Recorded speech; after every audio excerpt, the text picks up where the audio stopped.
చంద్రబాబు నాయుడు గారు డ్వాక్రా మహిళా గ్రూప్ తర్వాత ఆయన ఎలిప్ అనేది మహిళలకి ముందుకు తీసుకొచ్చారు. అసోసియేషన్ ఆఫ్ లేడీస్ ఎంటర్‌ప్రెన్యూర్‌షిప్, అది మహిళలకి అది కుప్పంలోకి రాబోతుంది. అది కూడా డ్వాక్రా సంఘాలనే, అది మహిళలకి వాళ్ళకి ఏది ఇంట్రెస్ట్ ఉంటే అది వాళ్ళ శిక్షణ ఇచ్చి వాళ్ళని ఒక ఇండస్ట్రియలిస్ట్ గా ఒక కంపెనీని నడిపేటట్టుగా వాళ్ళని ట్రైనింగ్ ఇచ్చి ముందుకు తీసుకెళ్తారు. దాంట్లో లోన్లు అన్నీ ఉంటాయి మనకి. అవి తీసుకుని మన మహిళలు చాలా అభివృద్ధి చేయగలం, చేస్తాము కూడా. ఇప్పుడు ఎలిప్ అనే తెలంగాణలో ఉంది. 1000 రూపాయలు 2000 రూపాయలు కాదు, మహిళలు లక్షలు కోట్లు సంపాదించుకుంటున్నారు, సంపాదించుకుని ముందుకెళ్తున్నారు. అందుకే నేను అనేది ప్రతి స్త్రీలోనూ ఒక శక్తి ఉంది.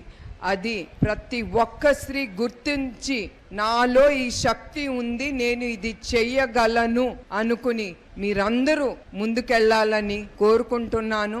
అనుకుంటే మన మగవాళ్ళ కంటే చాలా గొప్పగా పనిచేయగలం. మనకి అలసట అనేది ఉండదు. మనం అనుకుంటే చాలా పనులు మనం చేయగలం.